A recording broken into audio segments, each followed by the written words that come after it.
ರಾಜ್ಯದ ರೈತರು ಈ ಬಾರಿ ಮಳೆರಾಯನಿಗೆ ಯಾವ ರೀತಿಯಲ್ಲೆಲ್ಲ ಪೂಜೆ ಮಾಡಬಹುದೋ ಆ ಎಲ್ಲ ಸ್ವರೂಪದಲ್ಲಿ ಪೂಜೆಯನ್ನು ಮಾಡಿಯಾಗಿದೆ. ಎಲ್ಲ ಸ್ವರೂಪಗಳಲ್ಲೂ ಕೂಡ ಬೇಡ್ತಾ ಇದ್ದಾರೆ. ಆದರೆ ರಾಜ್ಯದಲ್ಲಿ ಮಳೆ ಸಂಪೂರ್ಣವಾಗಿ ಕೈಕೊಟ್ಟಿದೆ. ಜಲಾಶಯಗಳು ಕೂಡ ಬರಿದಾಗಿದ್ದಾವೆ, ನೀರು ಖಾಲಿ ಆಗ್ತಾ ಇದೆ. ಅದರ ಬಗ್ಗೆ ಒಂದು ವರದಿಯನ್ನು ನಿಮಗೆ ತೋರಿಸ್ತೀನಿ.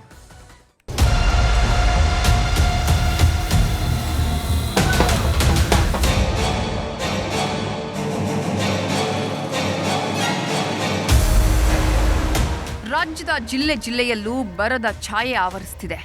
ಬಿತ್ತಿದ ಬೀಜ ಮೊಳಕೆ ಒಡಿತಿಲ್ಲ, ಮಳೆಗಾಗಿ ಪ್ರಾರ್ಥನೆಯೂ ನಿಲ್ತಿಲ್ಲ. ಆದರೂ ಮಾಯವಾದ ಮಳೆರಾಯನ ಮುನಿಸು ಮಾತ್ರ ನಿಲ್ತಿಲ್ಲ. ಮಂಡ್ಯ ಜಿಲ್ಲೆಯಲ್ಲಿ ಮಳೆರಾಯ ಕೈಕೊಟ್ಟಿದ್ದಾನೆ. ಕಬ್ಬು ಬೆಳೆ ಒಣಗ್ತಿದ್ದು ತಕ್ಷಣ ನೀರು ಹರಿಸುವಂತೆ ಹೋರಾಟ ಮಾಡ್ತಿದ್ದಾರೆ. ನೀರು ಬಿಡಿಸುವಲ್ಲಿ ಸಚಿವರು, ಶಾಸಕರ ವಿರುದ್ಧ ಆಕ್ರೋಶ ಹೊರಹಾಕಿದ್ದಾರೆ. ಅಲ್ಲದೆ ಸರ್ಕಾರಕ್ಕೆ ನಾಳೆವರೆಗೂ ಡೆಡ್ಲೈನ್ ಕೊಟ್ಟಿದ್ದಾರೆ. ನೀರು ಹರಿಸದಿದ್ರೆ ಬೀದಿಗಿಳಿದು ಅಸಹಕಾರ ಚಳವಳಿ ಮಾಡುವ ಎಚ್ಚರಿಕೆ ಕೊಟ್ಟಿದ್ದಾರೆ.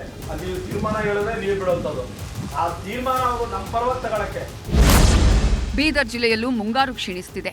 ಮಳೆ ಬಾರದಿದ್ರೂ ಧೈರ್ಯ ಮಾಡಿ ಸೋಯಾ, ತೊಗರಿ ಬಿತ್ತನೆ ಮಾಡಿದ್ದಾರೆ. ಈಗಾಗಲೇ ಎಕರೆ ಬಿತ್ತನೆಗೆ 10ರಿಂದ 15 ಸಾವಿರ ಖರ್ಚು ಮಾಡಿದ್ದಾರೆ. ಆದ್ರೆ ಈಗ ಮಳೆ ಕೈಕೊಟ್ಟಿದ್ದು ರೈತರ ಸಾಲ ಮನ್ನಾ ಮಾಡಬೇಕು, ಬರಗಾಲ ಘೋಷಿಸಬೇಕು ಅಂತ ಸರ್ಕಾರಕ್ಕೆ ಒತ್ತಾಯಿಸಿದ್ದಾರೆ. ಕುಮಾರಸ್ವಾಮಿ ಹ್ಯಾಂಗ್ ಮಾಡ್ಯಾರಲ್ಲ 2 लाख ರೂಪಾಯಿ ಸಾಲ ಮನ್ನಾ, ಆ ಥರ DK ಶಿವಕುಮಾರ್ ಸಾಲ ಮನ್ನಾ ಮಾಡಬೇಕು. ಹಾಗೆ ರೈತ ಬದುಕ್ತಾನ, ಇದರಿಂದ ಮಾಡ್ತಾನ, ಮತ್ತು ಬರಗಾಲ ಬಿ ಡಿಕ್ಲೇರ್ ಮಾಡಬೇಕು. ದಾವಣಗೆರೆಯಲ್ಲಿ ಬಾರದ ಮಳೆಯಿಂದಾಗಿ ಅನ್ನದಾತರಿಗೆ ಬರಸಿಡಿಲು ಬಡಿದಂತಾಗಿದೆ. ಮಳೆಯಾಗದೆ ದಿನದಿಂದ ದಿನಕ್ಕೆ ಬೆಳೆಗಳು ಒಣಗ್ತಿವೆ. ಬೆಳೆಗಳಿಗೆ ನೀರು ಹರಿಸಲು ಸಾಧ್ಯವಿಲ್ಲ ಅಂತ ಕರ್ನಾಟಕ ನೀರಾವರಿ ನಿಗಮ ತೀರ್ಮಾನ ಮಾಡಿದೆ. ನಮ್ಮಲ್ಲಿ ಈಗ ಬರ ಕಾಮಗಾರಿಗಳನ್ನು ಅತಿ ತುರ್ತಾಗಿ ಕೈಗೊಳ್ಳಬೇಕಾಗಿ ಸರ್ಕಾರಕ್ಕೆ ಈ ಮೂಲಕ ವಿನಂತಿಯನ್ನು ಮಾಡ್ತದೆ. ಚಾಮರಾಜನಗರದಲ್ಲಿ ಮಳೆ ಇಲ್ಲದೆ ಅನ್ನದಾತರು ಸಂಕಷ್ಟಕ್ಕೆ ಸಿಲುಕಿದ್ದಾರೆ. ಜಿಲ್ಲೆಯಲ್ಲಿ ಒಟ್ಟು 95,779 ಹೆಕ್ಟೇರ್ ಪ್ರದೇಶದಲ್ಲಿ ಬಿತ್ತನೆ ಮಾಡುವ ಗುರಿ ಹೊಂದಲಾಗಿತ್ತು. ಆದರೆ ಮಳೆ ಇಲ್ಲದ ಕಾರಣ ಕೇವಲ 25,971 ಹೆಕ್ಟೇರ್ನಲ್ಲಿ ಮಾತ್ರ ಬಿತ್ತನೆಯಾಗಿದೆ. ಇಳುವರಿ ಗಣನೀಯವಾಗಿ ಕುಸಿತವಾಗಿದ್ದು ಬರ ಘೋಷಣೆ ಮಾಡಿ ಪರಿಹಾರ ನೀಡುವಂತೆ ರೈತರು ಆಗ್ರಹಿಸಿದ್ದಾರೆ. ಇದೆಲ್ಲ ಭಾಳ ಸಮಸ್ಯೆ ಆಗಿ ಮೇವಿಗೆ ಭಾಳ ಅಧ್ವಾನದಂಥ ತೊಂದರೆ ಆಗಿಬಿಟ್ಟಿದೆ ಸರ್. ಈಗ ನಾವು ಕೇಳೋದು ಏನಪ್ಪ ಅಂತಂದರೆ, ನಮ್ಮ ಚಾಮರಾಜನಗರ ಜಿಲ್ಲೆನ ಬಡಪೀಡಿತ ಪ್ರದೇಶ ಅಂತ ಘೋಷಣೆ ಮಾಡಿ. ಮಳೆ ಕೊರತೆ ಹಿನ್ನೆಲೆ ಕೊಪ್ಪಳ ಜಿಲ್ಲೆಯ ರೈತರು ಕಂಗಾಲಾಗಿದ್ದಾರೆ. ತುಂಗಭದ್ರಾ ಜಲಾಶಯದಲ್ಲಿ ನೀರಿನ ಕೊರತೆ ಕಾಣಿಸಿದೆ. ಡ್ಯಾಂನಲ್ಲಿರುವ ನೀರನ್ನು ಕುಡಿಯಲು ಮಾತ್ರ ಬಳಸಲು ಸರ್ಕಾರ ಆದೇಶಿಸಿದೆ. ಇದರಿಂದ ಅನ್ನದಾತರು ಕಂಗಾಲಾಗಿದ್ದಾರೆ. ಈ ಬಗ್ಗೆ ಪ್ರತಿಕ್ರಿಯೆ ಕೊಟ್ಟಿರೋ ಸಚಿವ ಶರಣ್ ಪ್ರಕಾಶ್ ಪಾಟೀಲ್, ಮಳೆ ಬಾರದಿದ್ರೆ ಪರ್ಯಾಯ ಕ್ರಮ ಕೈಗೊಳ್ತೇವೆ ಅಂದಿದ್ದಾರೆ. ಇವತ್ತು ಬರಗಾಲ ಛಾಯೆ ಇದೆ, ಹಾಗಾಗಿ ಇವತ್ತು ನಾನು ಇಲ್ಲಿ ಬಂದಿರೋದು ಕೊಪ್ಪಳಕ್ಕೆ. ಇವತ್ತು ಮಾನ್ಯ ಮುಖ್ಯಮಂತ್ರಿಗಳು ಡೈರೆಕ್ಷನ್ ಕೊಟ್ಟಿದ್ದಾರೆ, ನಾವು ಎಲ್ಲ ಜಿಲ್ಲೆಗಳಿಗೆ ಹೋಗಬೇಕು, ಅಲ್ಲಿ ಪರಿಸ್ಥಿತಿಯನ್ನು ಅವಲೋಕನೆ ಮಾಡಬೇಕು, ನಾವು ಏನು ತಯಾರಿಗಳನ್ನ ಮಾಡಬೇಕು ಅದನ್ನು ಮಾಡೋಕ್ಕೆ ನಾವು ಬಂದಿರೋದು. ಮಳೆಗಾಗಿ ಕೊಪ್ಪಳ ತಾಲೂಕಿನ ತಳಬಾಳು ಗ್ರಾಮಸ್ಥರು ವಿಭಿನ್ನ ಹರಕೆ ತೀರಿಸಿದ್ದಾರೆ. ತಳಬಾಳು ಗ್ರಾಮದಿಂದ ಅರಕೇರ ಗ್ರಾಮಕ್ಕೆ ಪಾದಯಾತ್ರೆ ಮೂಲಕ ಬಂದು ಭಜನೆ ಮಾಡಿದ್ದಾರೆ. ಹಾವೇರಿ ಜಿಲ್ಲೆಯಲ್ಲೂ ಮಳೆ ಕೊರತೆಗೆ ರೈತರು ಕಂಗಾಲಾಗಿದ್ದಾರೆ. ಹೀಗಾಗಿ ಜಿಲ್ಲೆಯಾದ್ಯಂತ ಮೋಡ ಬಿತ್ತನೆಯ ಅಸ್ತ್ರ ಪ್ರಯೋಗಿಸುವುದಕ್ಕೆ ಪ್ಲಾನ್ ಮಾಡಲಾಗಿದೆ. ಜಿಲ್ಲೆಯ 6 ಶಾಸಕರು ಒಗ್ಗಟ್ಟಾಗಿ ಮೋಡ ಬಿತ್ತನೆಗೆ ತೀರ್ಮಾನ ಮಾಡಿದ್ದಾರೆ. ಈಗಾಗಲೇ ಕೋಳಿವಾಡ ಒಡೆತನದ PKK ಸಂಸ್ಥೆಗೆ ಗ್ರೀನ್ ಸಿಗ್ನಲ್ ಸಿಕ್ಕಿದೆ. ಸುಮಾರು 3 ದಿನಗಳ ಕಾಲ ಮೋಡ ಬಿತ್ತನೆ ನಡೆಸಲು ಮುಂದಾಗಿದ್ದಾರೆ. ಹಾವೇರಿ ಜಿಲ್ಲೆಯಲ್ಲಿ ಮೋಡ ಇದೆ. ಇವತ್ತು ಹಾವೇರಿ ಜಿಲ್ಲೆಯಲ್ಲಿ ಮೋಡ ಬಿತ್ತನೆ ಮಾಡ್ತೀವಿ. ನಾಳೆ ರಾಣೆಬೆನ್ನೂರು ತಾಲೂಕಲ್ಲಿದ್ದರೆ ಅಲ್ಲಿ ಮಾಡ್ತೀವಿ. 8 ತಾಲೂಕುಗಳಲ್ಲಿ ವಿಜ್ಞಾನಿಗಳನ್ನು ಕೇಳಿಕೊಂಡು ಎಲ್ಲೆಲ್ಲಿ ಮೋಡಗಳಿದ್ದಾವೆ ಅಲ್ಲಲ್ಲಿ ಬಿತ್ತನೆಯನ್ನು ಮಾಡ್ತೀವಿ. ಬರದ ಭಯದ ಮಧ್ಯೆ ಕೆಲ ಜಿಲ್ಲೆಗಳಲ್ಲಿ ಮಳೆ ಸಿಂಚನವಾಗ್ತಿದೆ. ಬೆಳಗಾವಿ, ಹುಬ್ಬಳ್ಳಿ, ಹಾಸನದ ಮಲೆನಾಡು ಪ್ರದೇಶಗಳಲ್ಲಿ ಜಿಟಿ ಮಳೆಯಾಗ್ತಿದೆ. ಮತ್ತೊಂದು ಕಡೆ ಕರಾವಳಿ ಭಾಗದಲ್ಲಿ ವ್ಯಾಪಕ ಮಳೆಯಾಗಲಿದೆ ಅಂತ ಹವಾಮಾನ ಇಲಾಖೆ ಮುನ್ಸೂಚನೆ ಕೊಟ್ಟಿದೆ. Bureau report, news 18.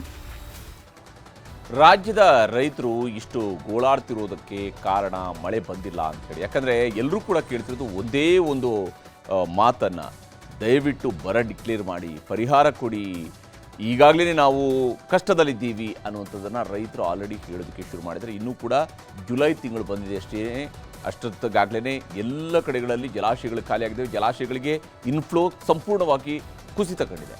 ಕಾವೇರಿ ಜಲಾನಯನ ಪ್ರದೇಶದಲ್ಲಿ ಒಟ್ಟು 4 ಜಲಾಶಯಗಳಿದ್ದಾವೆ.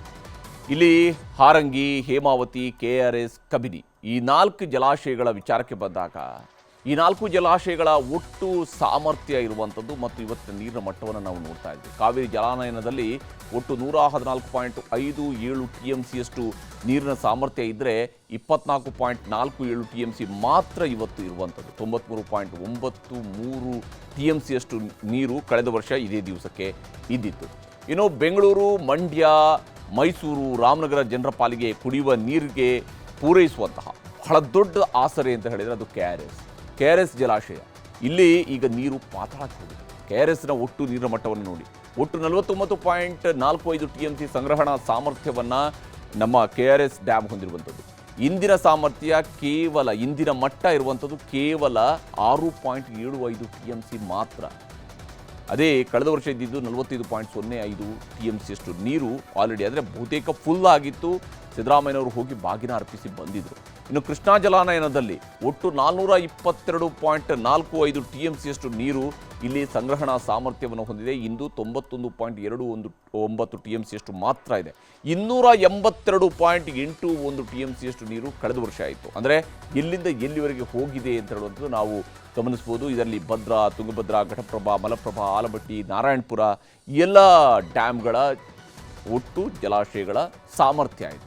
ಇಲ್ಲಿ ಭಾಳ ಮುಖ್ಯವಾಗಿ ತುಂಗಭದ್ರಾ ಡ್ಯಾಮ್ನ ವಿಚಾರಕ್ಕೆ ಬಂದರೆ ಒಟ್ಟು 105.79 ನೀರು ಸಂಗ್ರಹಣಾ ಸಾಮರ್ಥ್ಯ ಹೊಂದಿರುವಂತಹ ಅತಿ ದೊಡ್ಡ ಡ್ಯಾಮ್ ತುಂಗಭದ್ರಾ ಡ್ಯಾಮ್. ಆದರೆ ಇಲ್ಲಿ 105.79 TMC ಇದ್ದಂತಹ ಇರಬೇಕಾಗಿದ್ದಂತಹ ಸಂಗ್ರಹಣಾ ಸಾಮರ್ಥ್ಯ ಇರುವಂಥದ್ದು ಕೇವಲ ಹುಡುಕಿದ್ರೂ ಕೂಡ ಸಿಗಲಾರದಷ್ಟು ನೀರು, ಅಂದರೆ 9.33 TMCಯಷ್ಟು ನೀರು ಮಾತ್ರ ಇದೆ.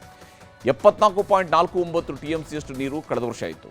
ಇನ್ನು ರಾಜ್ಯದಲ್ಲಿ ವಿದ್ಯುತ್ ಉತ್ಪಾದನೆ ಅಂತ ಇದ್ದರೆ ಅದಕ್ಕೆ ಹೈಡಲ್ ಪ್ರಾಜೆಕ್ಟ್ ಡ್ಯಾಮ್ಗಳು ಬಹಳ ಮುಖ್ಯ. ಇದರಲ್ಲಿ ಬಹಳ ಮುಖ್ಯವಾಗಿರುವಂಥದ್ದು 3 ಹೈಡಲ್ ಪ್ರಾಜೆಕ್ಟ್ನ ಡ್ಯಾಮ್ಗಳು. ಅದು ಲಿಂಗನಮಕ್ಕಿ, ಸೂಪ, ವರಾಹಿ.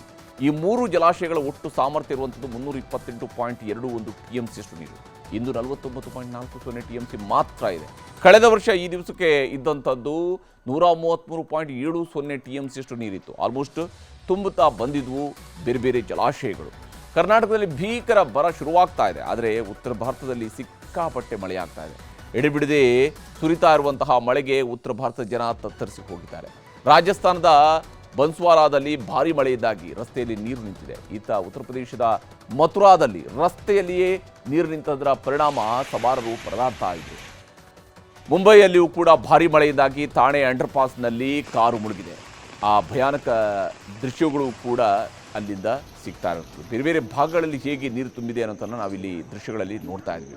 ಇನ್ನು ಗುಜರಾತ್ನಲ್ಲೂ ಕೂಡ ಮಳೆರಾಯ ಅಬ್ಬರಿಸ್ತಾ ಇದ್ದಾನೆ. ವಲ್ಸಾದ್ ಜಿಲ್ಲೆಯಲ್ಲಿ ಸುರಿದಂತಹ ಭಾರಿ ಮಳೆಗೆ ಅಲ್ಲಿಯ ನದಿಯ ನೀರಿನ ಮಟ್ಟ ಏರಿಕೆಯಾಗಿದೆ. ಗುಜರಾತ್ನ ಕಾವೇರಿ ನದಿ ಮೈತುಂಬಿ ಹರಿದಿದೆ. ಇನ್ನು ಮಧ್ಯಪ್ರದೇಶದ ಉಜ್ಜಯಿನಿಯಲ್ಲಿ ನಿರಂತರ ಮಳೆಯಿಂದಾಗಿ ಶಿಪ್ರಾ ನದಿಯ ನೀರಿನ ಮಟ್ಟ ಏರಿಕೆಯಾಗಿದೆ. ರಾಮ್ಘಾಟ್ ಬಳಿಯಲ್ಲಿ ಇರುವಂತಹ ದೇವಾಲಯಗಳು ಜಲಾವೃತಗೊಂಡಿರುವಂಥದ್ದು ಕೂಡ ಕಂಡು ಬರ್ತಾ ಇದೆ.